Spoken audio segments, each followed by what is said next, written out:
কাজের ধরন, কাজের উৎসাহ এবং কাজে মনোনিবেশ এবারটায় তার তীব্রতম মাত্রায় ছিল।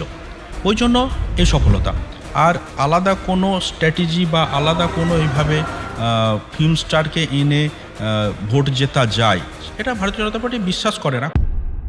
কোন কোন স্ট্র্যাটেজিগুলো আপনারা পরিবর্তন করলেন বলে আপনার মনে হলো, যেটা বিজেপির এই নির্বাচনের যে সফলতা সেটাতে কাজে দিল? দেখুন, পরিবর্তন কিছু করিনি, হয়তো বেশি মনোনিবেশ করেছি। আচ্ছা, বেশি মনোনিবেশ করার সুযোগ পেয়েছি, বা যারা নেতৃত্ব দিয়েছেন আরও বেশি মনোনিবেশ করার জন্য উদ্বুদ্ধ করেছেন। তো এইটাই একটা, আমরা কোনো নতুন ফর্মুলা এনেছি এরকম নয়। কাজের ধরন, কাজের উৎসাহ এবং কাজে মনোনিবেশ এইবারটায় তার তীব্রতম মাত্রায় ছিল। ওই জন্য এই সফলতা।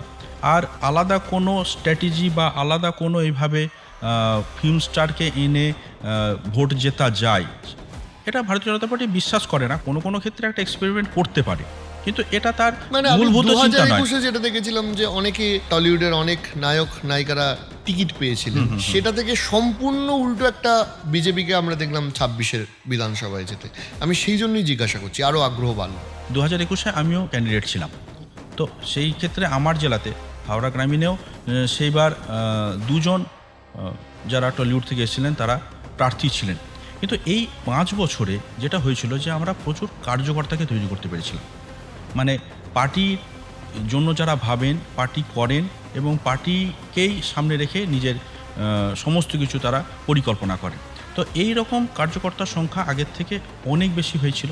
ওই জন্য আমাদের আর অন্য কোথাও যেতে হয়নি। যারা পার্টির ওয়ার্কার বলবো না, এখানে কার্যকর্তা, তো সেই কার্যকর্তারাই যথেষ্ট ছিল এবার নির্বাচনের সামনে রেখে নির্বাচনকে জয়ী করার জন্য।